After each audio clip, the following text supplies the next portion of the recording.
Regresamos a Despierta con CDN. Como saben, necesitamos ampliar las informaciones respecto de lo que está pasando en el país con todas estas reformas. Verbigracia a la reforma fiscal que tiene a la gente de cabeza. Hemos invitado y ha aceptado voluntariamente a Andrés Bautista, ministro administrativo de la presidencia, que ese sí no anda corriendo. Ese sí no toca el arpa mientras arde Troya, como muchos funcionarios a quienes les toca hablar de la reforma, pero prefieren preservarse. Ministro, buenos días, ¿cómo está? Buenos días, Yulisa. Buenos días, Catherine, Federico y Nelson.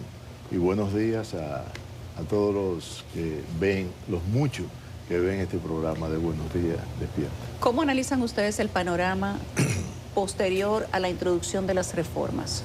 Bueno, lo primero que hay que decir es que cuando se habla de impuestos, se habla de algo que a nadie nos gusta, porque la verdad por eso se llama impuesto. Pero la reforma que se ha sometido, la modernización fiscal, como se le quiera llamar, pero que realmente hablamos de una reforma tributaria, fiscal, es algo que se venía hablando desde el año 2012. La ley sobre Estrategia Nacional de Desarrollo mandaba a que se hicieran 3 pactos. Se logró hacer algo que yo no diría que ni fue ni pacto, ni no sé qué, sobre la educación y sobre la energía eléctrica, sobre el sector eléctrico. Pero nunca en este tiempo, del 12 hacia acá, se habló o se hizo la reforma fiscal. Se habló.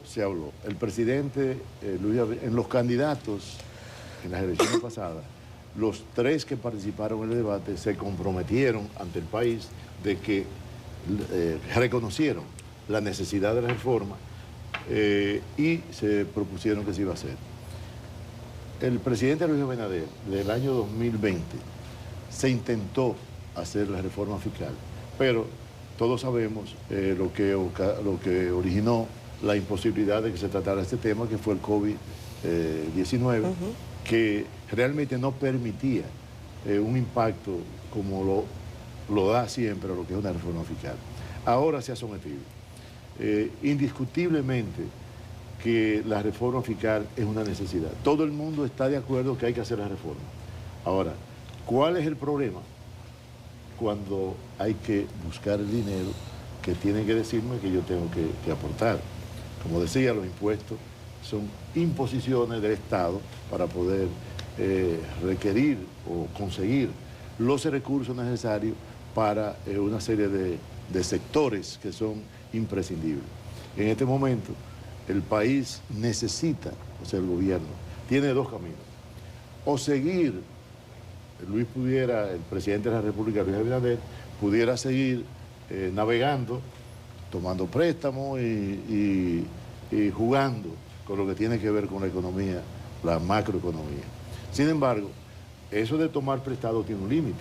El límite es la capacidad de pago que tenga el gobierno. La otra vía es una reforma fiscal donde se establezcan los sectores donde se pueda conseguir el dinero para no tener que seguir tomando prestado y para no seguir aumentando los intereses de la deuda y el capital que hay que pagar. Entonces, al tocar los diferentes sectores, ahí viene el natural rechazo. Entonces yo creo que ante esta propuesta, el presidente ha hablado de manera clara de que como tal es una propuesta y que está dispuesto a que haya un diálogo con los diferentes sectores para ver lo que haya que revisar. El presidente ha demostrado a través de su ejercicio como presidente que escucha. Es un hombre que no es radical, no es un dictador, es un hombre que escucha, analiza y trata de que las cosas se hagan lo más equilibrada posible. ¿Por qué? Porque después de un cuatrenio positivo, demostrado con el aval que le dio el pueblo dominicano, que fue una revalidación del ejercicio, cuando fue reelegido con un 57%, eso demuestra que la gente reconoce el esfuerzo que como persona él está haciendo. No, nada es perfecto, pero realmente yo creo que la República Dominicana tiene que estar agradecida de tener un gerente como hasta ahora ha sido el presidente Luis Abinader, y eso no se va a echar por la borda. El presidente va a hacer los cambios que sean necesarios sin desnaturalizar lo que tiene que ver con el objetivo, que es la búsqueda de los recursos, si me permiten... Adelante, adelante. Para lo que tiene que ver con la seguridad. Uno de los problemas fundamentales del pueblo dominicano es la seguridad. Ahora, la seguridad requiere inversión. Por eso se habla de 11.000 millones de pesos para lo que tiene que ver la seguridad. Más policía, más tecnología, o sea, educación, como se está haciendo, se está avanzando, lo que tiene que ver con la formación de los policías. Tenemos que hablar de lo que es el tránsito, el transporte, que es también una necesidad, la atención primaria, la atención de salud, o sea que eso requiere dinero. Hay algo que yo creo que debemos también analizar con toda sinceridad. El sector eléctrico se ha venido aportando dinero de una manera extraordinaria, pero para subsidiar, no para invertir en lo que tiene que ver la transmisión, lo que tiene que ver con los transformadores, lo que tiene que ver con la tecnología que está usando la CDE, señores, es el sector eléctrico, es una tecnología del año 1999. Eso es increíble. Entonces estamos totalmente atrasados. No ha habido inversión, solamente para pagar los subsidios. Y así una serie de los ayuntamientos. Es increíble la cantidad de problemas que tiene el ayuntamiento por falta de recursos. Entonces, de lo que se piensa, de esos 122.000, que quizá van a ser menos, una parte va a ser alrededor de 11.000 millones para los ayuntamientos, para que puedan no gastarlo en sueldo, sino en lo que son las funciones fundamentales del ayuntamiento, que es la recogida de basura y taparlo, mantenerlo a las calles y dar ese servicio que es fundamental. Eso es más o menos lo que se pretende hacer, y hay una serie de cosas que realmente el país requiere, demanda esta reforma. Ministro, nosotros hemos sabido de manera extraoficial que algunos capitales incluso ya están temerosos. Inversionistas que tenían su visión en República Dominicana, que están pensándoselo dos veces, y algunos ya incluso han decidido, después de este asomo de reforma fiscal, yo me voy a otro lado.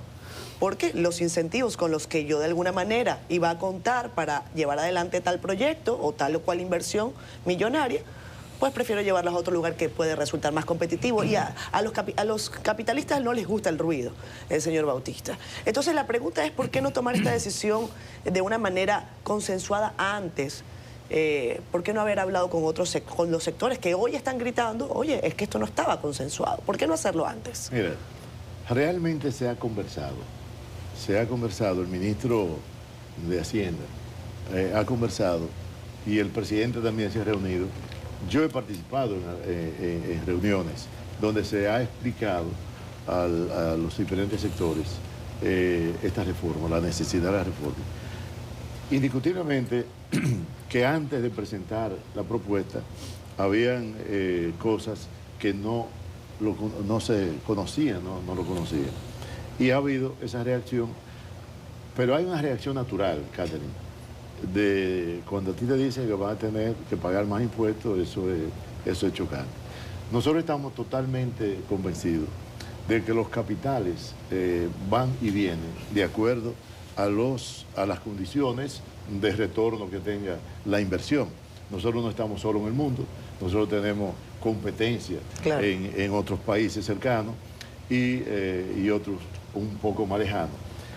Yo tengo la firme convicción de que el presidente Luis Abinader, que es empresario también, que no es un desconocedor de los esfuerzos que hay que hacer cuando usted está al frente de una empresa, no va a echar por la borda los adelantos que hemos tenido en lo que tiene que ver con la industria del turismo, por ejemplo, en República Dominicana, la zona franca, y tampoco va a hacer que la economía dominicana, en lugar de avanzar, retroceda.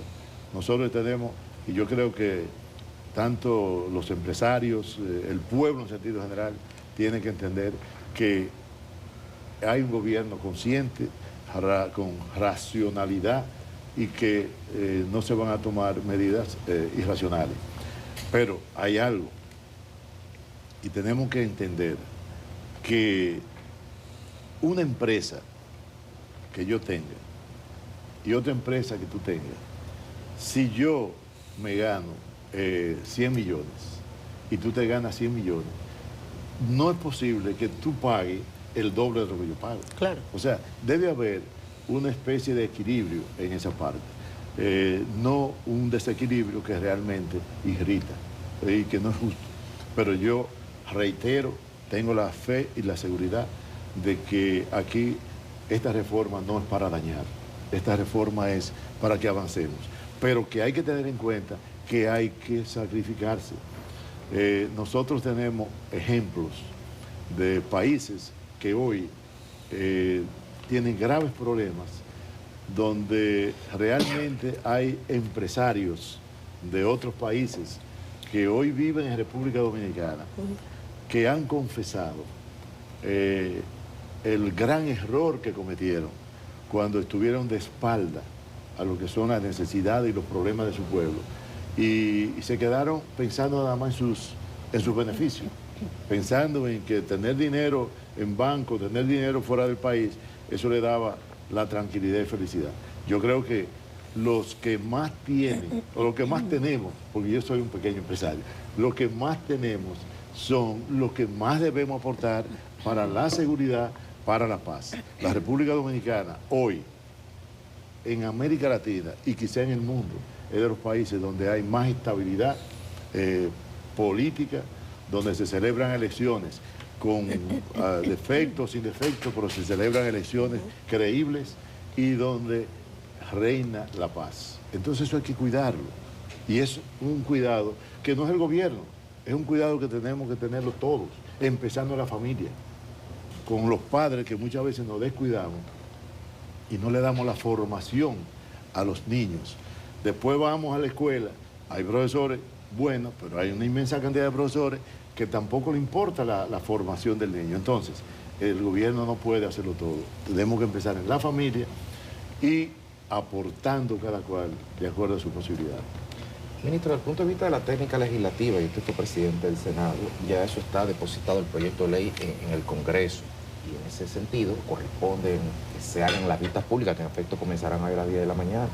Ahora, a la vista de todas las presiones ejercidas por todos los sectores sociales, y casi todos se puede decir, e incluso de manera no organizada, espontánea, como los cacerolazos, que no se lo hicieron a Danilo en el 2012 cuando hizo una propuesta, una reforma que captó más que lo que pretende captar esta.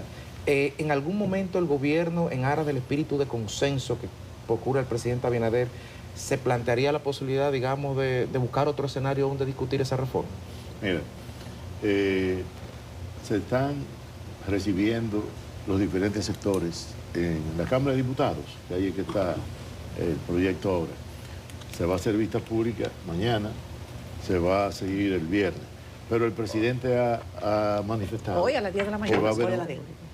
Hoy no es jueves, hoy es jueves. Hoy y mañana. Es que estos días pasan tan rápido. Sí. El presidente ha manifestado, Federico, que se va a reunir, donde ha propuesto, ¿verdad?, una reunión donde esté la sociedad civil, como llamamos, esté el Congreso y esté el Poder Ejecutivo, para tomar, hacer los ajustes que sean necesarios.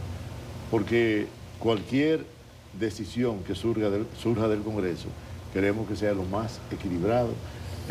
Reitero, no va a ser perfecta nunca, no va a estar todo el mundo, pero buscar los elementos o modificar o variar, revisar aquellos elementos que realmente se analice y se entienda que no son prudentes en este momento, o que afectan al objetivo final, que es que mejoremos.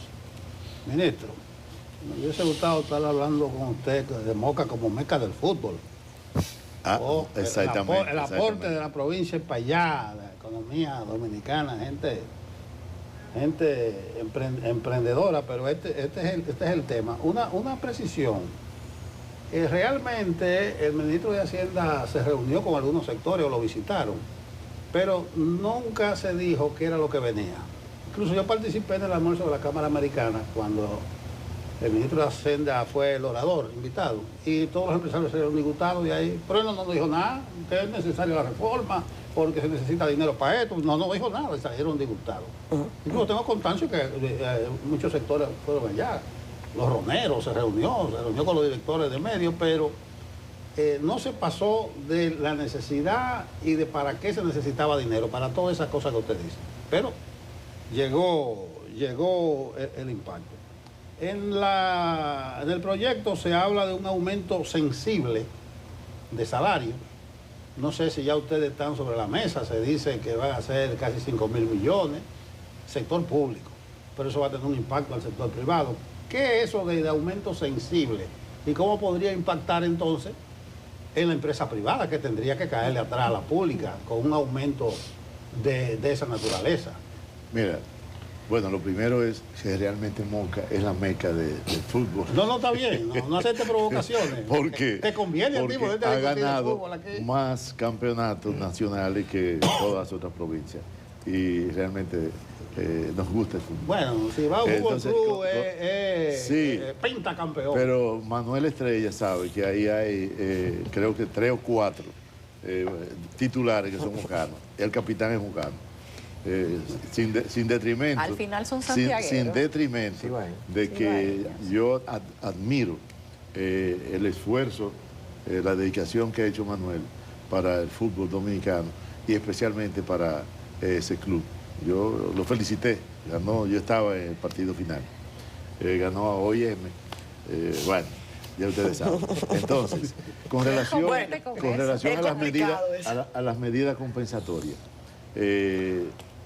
es elevar el sueldo mínimo, que son 10.000 pesos, a 15.000 pesos, que significa un 50%, y aumentar otras ayudas sociales. Realmente, lo que tú dices, Nelson, es verdad. No se hablaba sobre las medidas específicas que se iban a tomar. Y al salir, realmente, se esperaba una reacción que es natural. La defensa de los intereses económicos es natural también.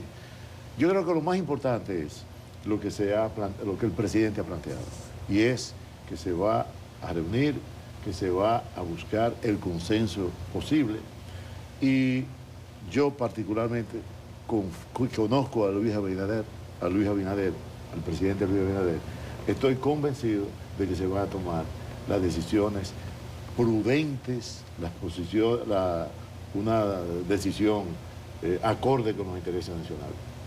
Esa es mi convicción, y quiero decirle a los dominicanos que pueden tener la seguridad de que tienen un presidente razonable, que escucha, que jamás haría algo en contra de lo que él ha venido haciendo y trabajando durante toda su vida, pero especialmente como presidente de la República. Señor Bautista, quiero saber si a ustedes les llegan los sonidos de los cacerolazos, si les mortifica que la clase media se está levantando. Contrario a momentos anteriores, las protestas se iniciaban por los barrios populares. En este momento no es así, son los sectores de clase media, muchos identificados inclusive con el modelo de gobierno y con el partido gobernante en este momento, y que meses o años antes salían a debatir contra lo que había y a defender a quien hoy es el presidente. Esas mismas personas, identificadas, muchos de ellos por nosotros, hoy están tocando cacerolas y diciendo que se oponen completamente al golpe que va a recibir la clase media con la reforma fiscal, y que se les está dando nuevamente un golpe muy duro a los que siempre pagan, poniéndolos a pagar más, y que además el análisis que hacen los economistas sobre el impacto por clase o por segmento económico que va a tener la reforma fiscal, el 80% recae sobre la clase media, que es la clase económica más amplia que tiene el país, dicho sea de paso. Pero quiero saber si les preocupa que la misma gente que los defendía hoy le toca cacerolazo, porque antes al PRM le parecía que eso era un buen concierto. Ahora le están tocando al PRM. ¿Cómo se ve eso desde el gobierno? Yulisa, para el gobierno o para un partido, para cualquier que tenga sensibilidad, no solamente es un problema porque sea la clase media, son dominicanos importantes, pero también tenemos que hablar de la clase del medio, de arriba y de abajo. Y se está escuchando. Yo entiendo que quizás ha faltado una buena comunicación sobre las medidas que se van a tomar, pero al paso de los días, con lo que se está haciendo en el Congreso Nacional, escuchando, y con lo que se va a hacer, con lo que el presidente va a hacer, las cosas se van a aclarar más y eso va a llevar la tranquilidad natural a la clase media, que es una clase que es sumamente importante en el país, es la que sostiene, es la que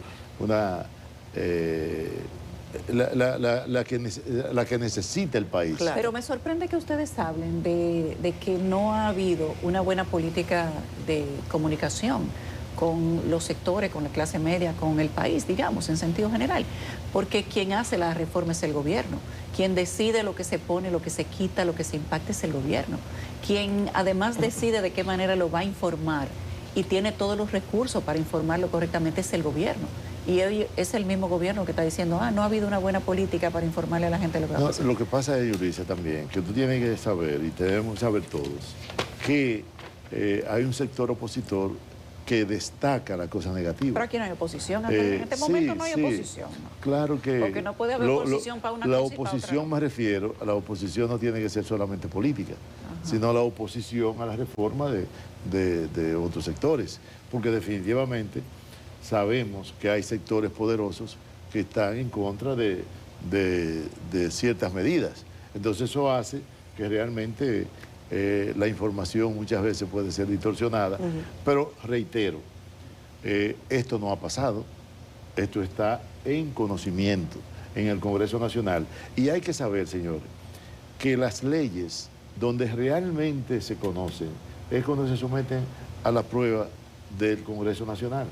Yo pasé 16 años en el Congreso y muchas veces hasta se aprueba un proyecto en primera lectura y la gente no sabe. Y cuando se va a aprobar en la segunda lectura es que entonces hay una opinión más clara sobre lo que es el proyecto. Pero recuérdense que nuestro Congreso es bicameral. ¿Y por qué es importante para mí la experiencia que tengo de países de unicameral y bicameral? Que se dan dos lecturas en la Cámara de Diputados. Ahí la gente va conociendo lo que es el proyecto. Si hay un problema que se pasa y no se conoce en la Cámara de Diputados, tenemos la oportunidad de que en el Senado de la República también se conozca y pueda hacer cualquier modificación, pudiendo volver a la Cámara de Diputados. Por lo que yo tengo la seguridad, la firme convicción, de que ahí va a pasar las cosas que deben pasar. Ministro, hace algunos días, antes incluso de que se presentara la reforma fiscal o el proyecto de reforma y modernización fiscal, el ministro de Administración Pública, Sigmund Freud, estuvo en este programa, hablaba de unificación de instituciones, de supresión de algunas. Incluso se habló en la semanal con la prensa de que el Ministerio Administrativo pasaría a ser una suerte de secretariado del Ministerio de la Presidencia. Quiero que me hable sobre ese particular y sobre si esa decisión, si es que está tomada y si se mantiene en vigor, va a hacer que se gaste menos. O sea, si esa decisión significa menos dinero y un gasto más eficiente. Mira, en esa parte, de la parte del Ministerio Administrativo de la Presidencia, ahí eso no va, diría yo que es casi el cambio de nombre, porque es imposible tú ahí eliminar, posiciones que no son tantas, porque es una operatividad permanente. Claro. Eso no hay forma de... Ahora bien, cuando se habla de la fusión de ministerios, tenemos lo que tiene que ver con el Ministerio de Educación y el Ministerio de Educación Superior. Sí. Ahí realmente, ¿qué es lo que se va a hacer en términos objetivos? Que lo que se gasta en educación en esos dos ministerios se fusionan para gastarlo, para que surja de ahí. Entonces, ya hay esa fusión realmente permite que esos recursos puedan ser utilizados en otra parte y se cubra con el 4%. Además, Hacienda y Planificación y Hacienda, Economía y Hacienda, ahí se va a hacer la fusión también y eso va a significar cierta economía porque ya hay ciertas duplicidades que se van a eliminar. También se propone eliminar cerca de 8 instituciones que pueden ser las funciones que hacen hechas por otra que existe y eso va a significar un ahorro. Pero han dicho que no van a sacar ni a una persona de la nómina pública. Entonces, No, ¿cómo se ahorra mira, si la nómina se mantiene intacta? Mira, La factura de la luz. Mira, realmente en este momento no podemos hablar que se va a sacar, pero con el tiempo, con la duplicidad, habrá que hacer ciertos reajustes o no habrá que aumentar la nómina o podrá pasarse a otra institución que requiera personal. Es buscar... Es un rejuego. Es un rejuego para buscar economía. Ministro, la semana pasada, en 4 días, el gobierno sometió 3 importantes y estructurales reformas al país. La constitucional, la fiscal y de remate el jueves la laboral. Y el gobierno incluso en campaña pronunció que iba a ser un periodo de reformas estructurales del país, ha sido una de las banderas del presidente. ¿Cuáles en el horizonte mediano las reformas de gran calado que están a la vista serán socializadas de manera ex ante o se seguirá el mismo patrón de depositarlas y luego acomodar en el Congreso con vista pública y eso? Mira, yo reitero, el Congreso es donde fluyen todos los partidos políticos. En el Poder Ejecutivo hay un solo partido que es el partido del gobierno. Entonces ahí es que se debate realmente la cosa. Se han sometido 13 reformas que son trascendentales de ellos, que es la reforma constitucional, que realmente fueron 4 o 5 artículos que fueron tocados, que no han sido, diría yo, conflictivos. Eso, bueno, ya pasó. Lo que tiene que ver con la reforma laboral, que es una reforma con más dificultades, todavía no se ha logrado un consenso. Y estamos en la reforma fiscal, que es la reforma que realmente tiene más problemas, por lo que tiene que ver con lo que es los impuestos. Pero definitivamente, ahora estamos abocados a la reforma fiscal.